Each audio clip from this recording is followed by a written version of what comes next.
வாய் கூட அழுகின்ற பிள்ளைக்கு தானே பசி என்று பரியோடு பாலூட்ட வருவாள் உன் வீட்டு கண்ணாடி. ஆனாலும் கூட முன் வந்து நின்றால் தான் முகம் காட்டும். இங்கே மனதுக்குள் பல கோடி நினைவுகள் இருந்தாலும் உதடுகள் திறந்தால் தான் உதவிகள் பெறக்கூடும்.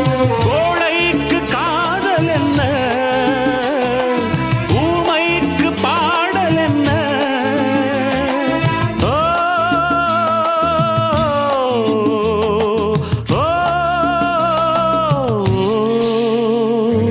பூங்கொடிதான் பூத்ததம்மா, பொன் வண்டுதான் பார்த்ததம்மா. பாட்டெடுக்க தாமதிக்க வாடை காற்று